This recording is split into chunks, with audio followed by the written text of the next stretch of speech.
Hey guys, this is the best way I could think of to do a review. Sorry you can't really ask questions. Feel free to email me if you have any questions. I'm just going to do a review over basically everything that we've gone over for this test. And I don't know how to screen share because, like I said, I'm a little technologically challenged, so I'm going to write it all here on the whiteboard. Feel free to ask me any questions. I will be sending out like an exam one review with a whole bunch of slides just to kind of summarize what I'm talking about, and that should be posted shortly after this video, if not before. And there's some practice questions on them. Any links that I mentioned should be linked underneath the slide, so like in that little area where you can put in notes, it should be in there. Same with the answers to the practice questions I have at the end of it. So I'm honestly just going to be reading through my notes basically, and summarizing everything up that I took when I was in her class. Um, my notes are a little in depth, but I will go through them as fast as I can. So, starting with like the beginning, very first class, she talked about like parasitology and virology. Just basically, it means the study of. If you can understand like the beginning part of it, so like virology would be study of viruses, bacteriology, study of bacteria, parasitology, study of parasites. There's that. So she also talked about a three-domain system.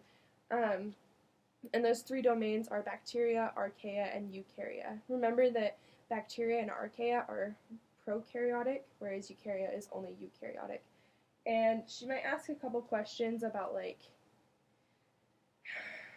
what am I talking about? She might ask a couple questions about like the different parts of it. So like when it's domain, kingdom, phylum, all of that. The best way to remember it is the way that she told me. Just make sure you put the D first for domain. Is kinky people cry out for good sex. A little interesting way to remember it, but then you'll remember kingdom, phylum, class, order, family, genus, species, or specific epithet. Um, yeah, that's about it I have on that one. So, to be alive, something needs to be made of cells, so technically a virus wouldn't be alive. If she asks any questions of, oh, is a virus alive? Go ahead and assume no, they're not alive. Going from then, we have the recombinant DNA technology. I know a lot of you were a little confused on that. The best way I can describe that one is with recombinant DNA technology. I got to do this back in high school, where we took a gene of a jellyfish and we put it in a solution with E. coli, and the E. coli took up that gene so that then when we put it under a black light, it would glow. So basically what it does is it has, and I'll draw it, you've got your plasmid DNA, right, like that, and then you've got a little bit of a gene, and that's really small. Sorry, I didn't realize how small that was. Okay, let me draw bigger. So you've got your DNA plasmid, right, and then you've got your little bit of a gene, and what's going to happen is there's going to be an enzyme called ligase that's going to come in and cut this so that you can then add this gene into it so that when the bacteria replicates, then, let me do a different color so it's a little easier to see that. Sorry to anyone that's colorblind, this might be a little hard to see. Okay, so then when you end up making your new plasmid with your new bacteria, so we've got our bacterial cell right here,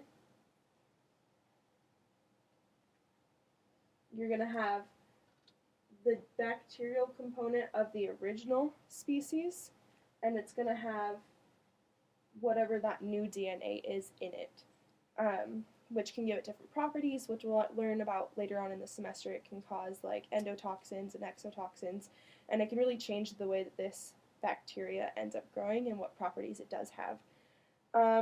So she started talking about like your normal microbiota.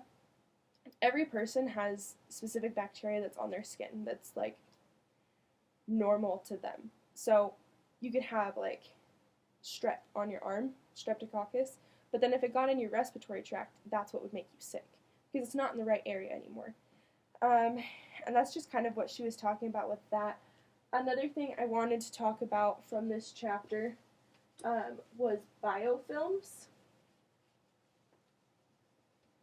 And a really easy way to remember biofilms is if you haven't brushed your teeth in a while and you lick your teeth, you get that like slimy feeling. biofilms are just parts of microorganisms that are really resistant to like antimicrobial drugs and stuff, and it just helps with like adherence and helps to protect the bacteria from actually like getting killed off.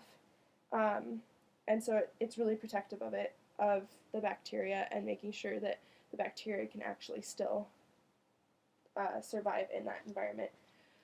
Um, Another thing that I'm not going to go over in depth because this is all memorizing. If you want to make flashcards, this is a really good one. When she talked about the history of microbiology with like Edward Jenner and Louis Pasteur, Joseph Lister, Robert Koch, all of them, I would definitely make flashcards of them and what their specific contributions to microbiology were, because I can't really shove that in your head as much as I want to just take all the information from my head and shove it into your head so that you could do super well in this test. I don't have control over that. So if you want to make flashcards, I would do all of those, and on my slide I have all the specific people that she's gone over in the past. There may be one or two extra, and if so, and she didn't talk about them in class, don't worry about them. But I would make flashcards over them and what they contributed to science. I did have an email, and let me look it up really fast so I can. Never mind. I'll just email that person back. Don't even worry about it. Then she was talking about. Then we started getting into chapter 2. So basically, that's all of chapter 1. It's just recombinant DNA technology, the people, taxonomy, biofilms, and infectious diseases. And if you guys don't understand what infectious diseases are by now, you might want to learn. That one's super easy though. It's just a infectious disease is something that can be transmitted from person to person. It's just a really simple way of putting it. So then we start getting into like chemistry. And chemistry is my least favorite subject. I don't know about you guys, but I think chemistry is ridiculous. I really struggle with chemistry, but it is important for this class for just a couple of little things that we're talking about at the beginning. Hold on. I've got the animals on the bed. No.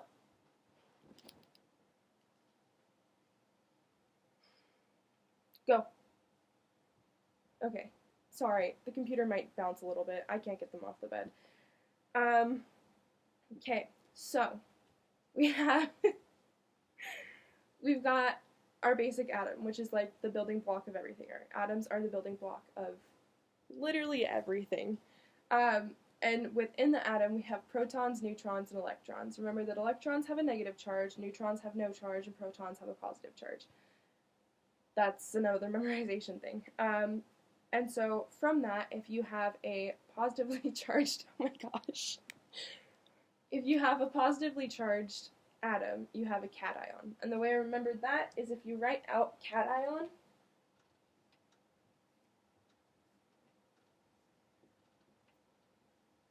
there's a positive right there. The T is a positive, right? Maybe I should start using black. It might be easier to see if I use black. And with anion, for me, that just sounds like a really negative word. And the fact that there's two N's in it, I guess you could use that as a way to remember anion is negative. So then she went on to talk about bonds. Where did my black marker go? Then she went on to talk about bonds. And we've got our covalent, our ionic, and our hydrogen bonds.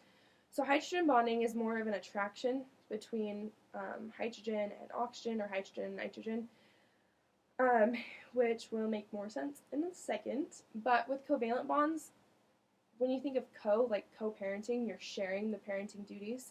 So with covalent bonding, you're sharing electrons. So you'll have like, let's say these are octets, right? They're going to share an electron right here to keep them bonded together. And then with ionic bonding, the best way I can remember this one is, let's say you take a balloon and you rub it on something and it sticks to the wall. It's that positive and that negative charge that are holding it together. Where one will like take an electron from the other, making that the atom that has the electron now negative and the atom that doesn't have the electron positive. And then hydrogen bonding we went over briefly. So if you were to describe strengths of those, you would describe covalent as the strongest, ionic as the middle, and hydrogen as the weakest. However, at times hydrogen bonding can be stronger, And the easiest way to remember this is the reason why DNA is so strong and why it has to have enzymes to pull it apart is it has to break multiple hydrogen bonds. So let's take one hydrogen bond and pretend it's like one noodle of spaghetti. Breaking that is pretty easy. You can just snap it in half. But if you have like 20 or 30 noodles of spaghetti together, you go to break it, and there's a lot more, like, it won't break. It's a lot harder to break it, and there's a lot more resistance. So with hydrogen bonding, the more hydrogen bonds you have, the stronger that bond is, and can essentially kind of be stronger than a covalent bond. But I think that's about it we have for chemistry.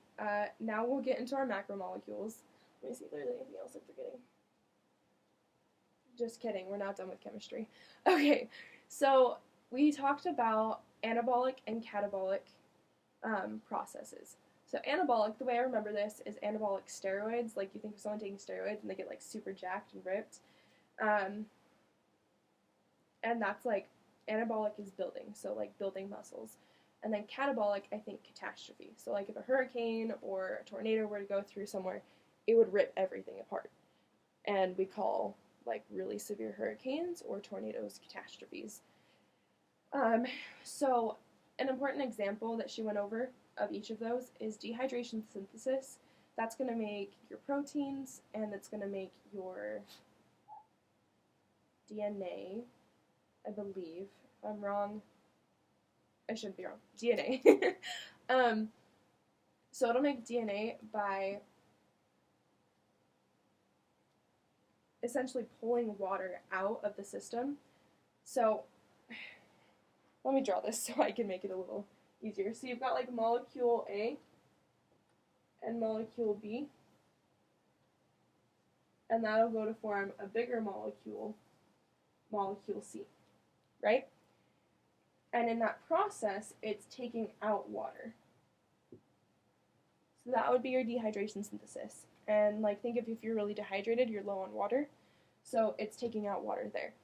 Now, the reverse process, so this would be your anabolic process of dehydration synthesis.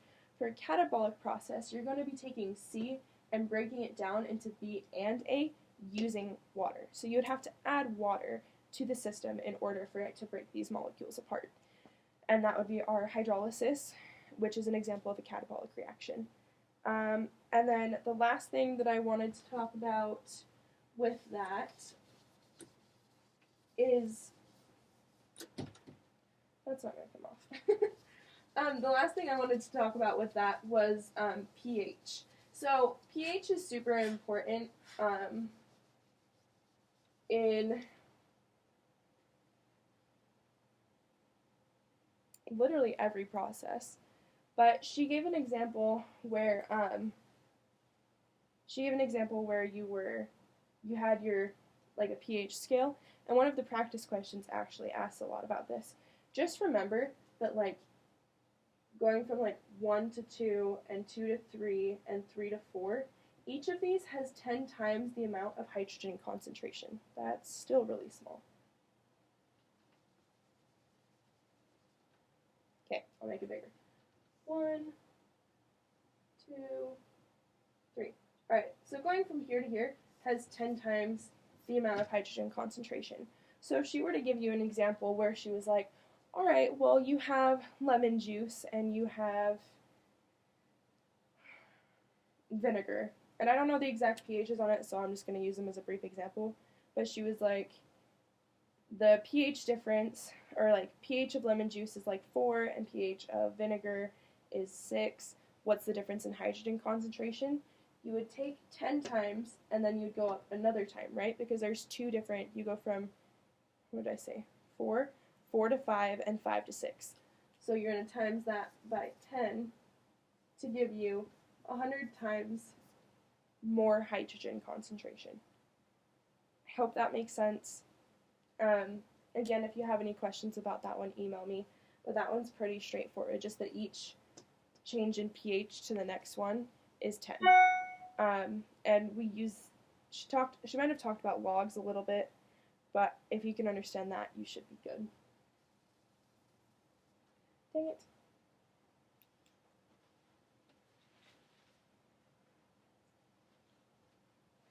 Sorry guys, this is a new whiteboard that's not super broken in yet. But it's a little dirty.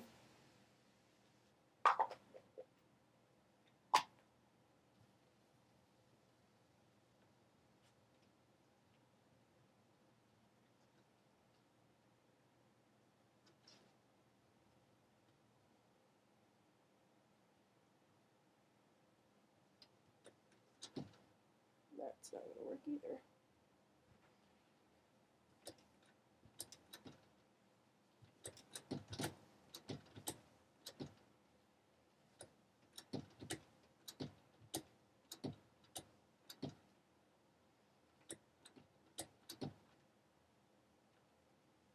Okay.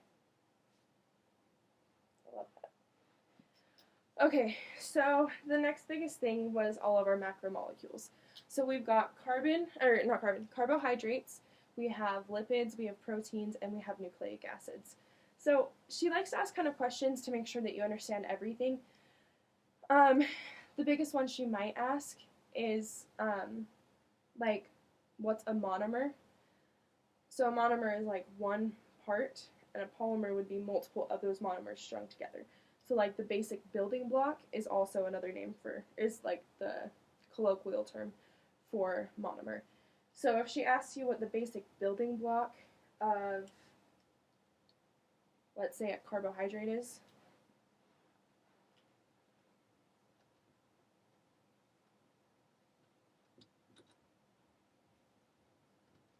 let me just write some of these out really fast. Proteins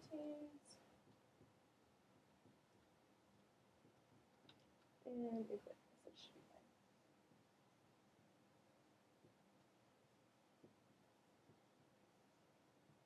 Okay, so we've got our carbs, our proteins, our lipids, and our nucleic acids. And sorry if your OCD kicks in and they're sideways, it's bothering me too.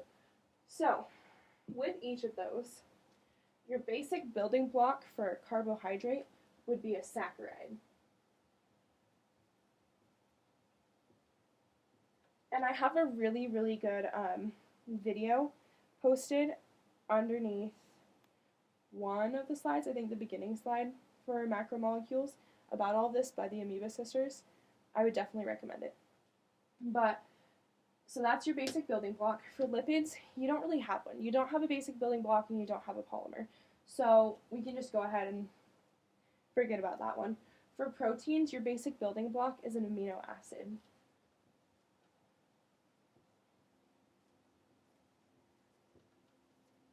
And then for your nucleic acids, your basic building block would be a nucleotide.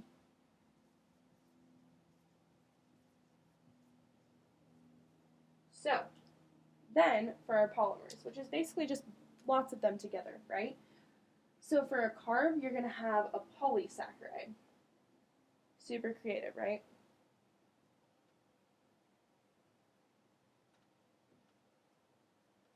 For a protein, you're going to have a polypeptide chain, because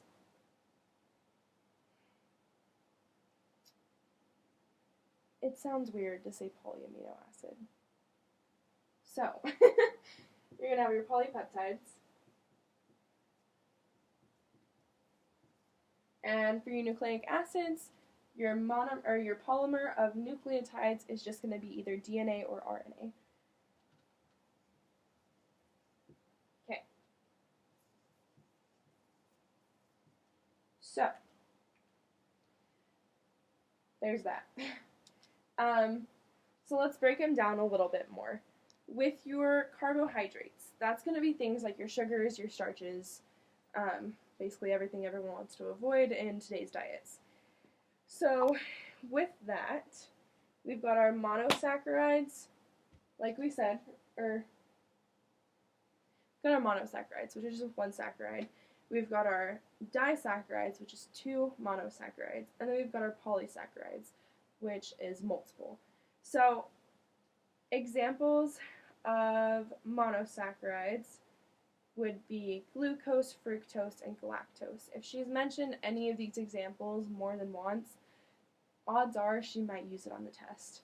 And that's just kind of a general rule of thumb for her class. For me personally, I realized if she mentioned a bacteria more than once, that it was most likely on the test.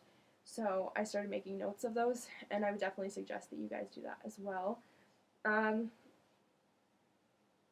then for polysaccharides, I only have a couple that I wrote down, but it would be like your starch, your glycogen, your cellulose, and your chitin. And we'll go into more of those like this semester, but just like familiarizing yourself with those names would be a really good idea. And then the other big thing about carbohydrates would be to remember their like formula for it. So remember their formula, and the best way I remembered this was like everyone's learned photosynthesis, you know, the C6H12O6 kind of thing. It's because it's making a sugar, right? So the way that you would remember this is CN, H2N, and ON. So it's gonna be a 1 to 2 to 1 ratio. And honestly, if she gives you anything, she's like, all right, so this molecule has like the formula of C12H24O12. Right there, you know it's a carbohydrate. And that's an easy way to remember that one. Okay, so lipids. With that one, they're always going to contain carbon, hydrogen, and oxygen. And let me just pull up my notes so I can look at them a little better. Okay, so they're always going to have carbon, hydrogen, and oxygen. And the important thing about lipids is that they make up our cell walls, like phospholipid bilayer. It has lipid in it. They're super important for cell walls and cell membranes, and they store energy. So a simple lipid would be like triglyceride, and that's the example she gave for that one. Complex lipids will have phosphorus, nitrogen, and sulfur in addition to that carbon, hydrogen, and oxygen. Let me write down CHO, sometimes P, N, and S. Okay. So, with that being said, she talked about complex lipids, and I would try to remember the structure of a complex lipid, which is what she called phospholipid, I think. Anyways, she talked about the specific structure of it, which would be one molecule of glycerol, 2 fatty acids, and a phosphate group.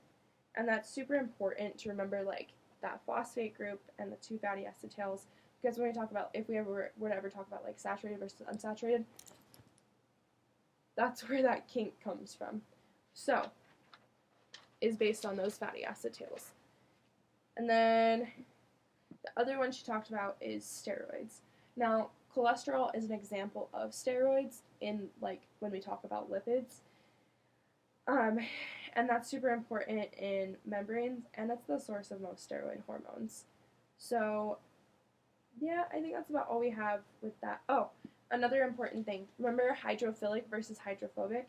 On a phospholipid, I remember which part of it is hydrophilic and which one's hydrophobic. So if you think about it, the phosphate head is the one pointing out towards the extracellular fluid and the intracellular fluid. So that would be hydrophilic. Yeah, because it's water-loving. And then those tails that I was talking about, the fatty acid tails, those would be hydrophobic because they're inside. Like on the cell membrane, you're always going to have those those tails lining up, and you're always going to have the heads on the outside of it. So that's how I remember that one. Next one is proteins.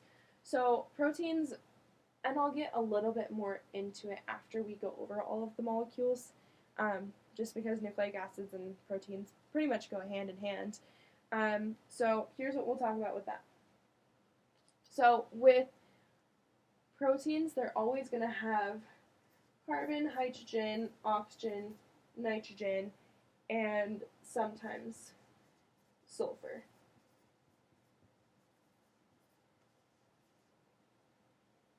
Yeah, okay, that'll sometimes sulfur. So proteins, we talked about that the building block is an amino acid, and then you've got your polypeptide chain.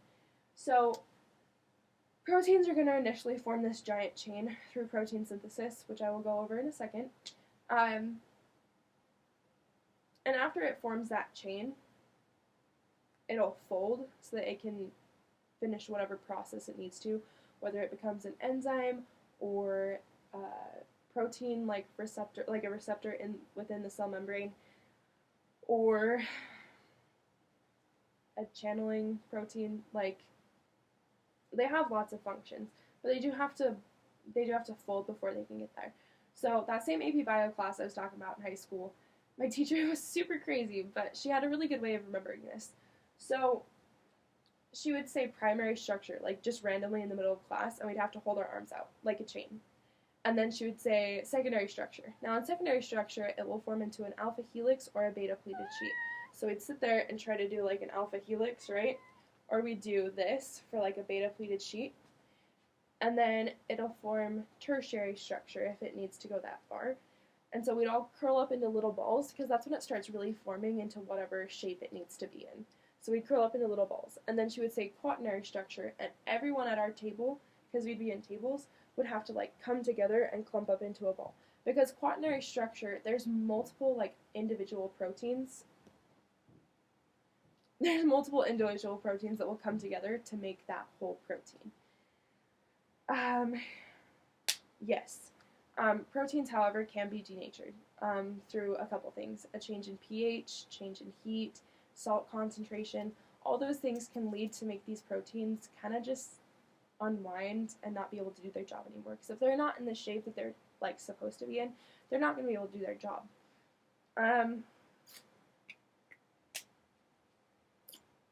So we talked about enzymes. Brief side note on enzymes, which I'm sure you guys have heard before. Enzymes do speed up reactions. They act as a catalyst. So anyone that's taken chemistry understands this really well. But they're just going to kind of go in and either pull whatever needs to be pulled to where the reaction is occurring, or they just try to make it so that that reaction will proceed faster. But the biggest example I can come up with is grabbing the specific substrate that they need and bringing it to the reaction site, or helping it stay in one place that it can actually have that reaction proceed further. I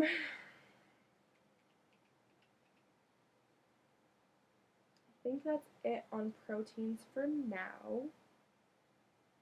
Yes. Okay. So, nucleic acids. We've got DNA and RNA. Remember that RNA has an extra oxygen. So like deoxyribose nucleic acid, which is DNA. Deoxy, meaning it doesn't have that extra oxygen. And they're always going to be composed of carbon, hydrogen, oxygen, nitrogen, phosphorus.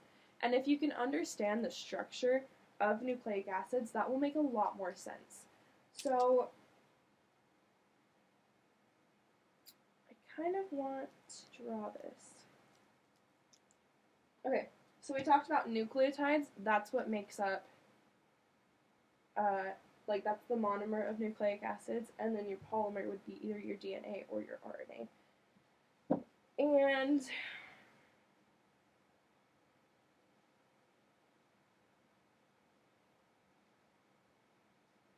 I want more space for this.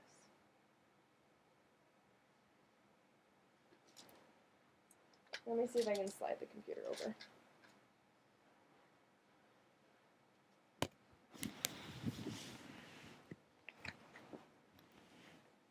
Okay, cool. That gives me a little more room. Okay, so with nucleic acids, we have our RNA and we have our DNA. Okay, so super important things here. DNA is missing an oxygen, obviously, and RNA has that extra oxygen.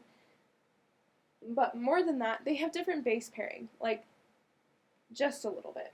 So RNA is going to have A with U and C with G, whereas DNA will have A with T and C with G. So really only that thymine changes to uracil. And she likes to ask questions with like base pairing where she'll give you a specific strand and then she'll like, all right, code this out for me. So like if she gave you ATG, how would you code that out? you would do UAC, right? So she might ask questions like that as long as you can, or if you're going from DNA to RNA. So as long as you can understand like the difference in base pairing and like that they are complementary base pairs. So if you have like an A here and she's asking for the DNA strand, you would have T, but if she's asking for the RNA strand from this DNA strand, you would have A again. If it was from here, you would have U. So that's like one thing that she does like to ask a lot of questions on, just to make sure that you're understanding that, because it is super important as you go on throughout like different classes and different semesters. Nucleotide put together through dehydration synthesis.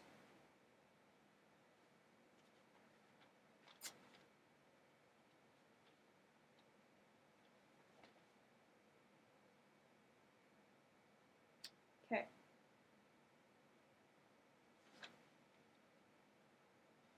I think that we can now start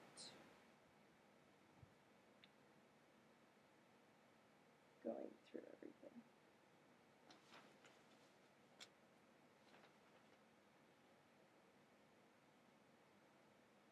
Okay, so my notes seem to be a little more scattered than your guys's, but I pulled directly from the slides.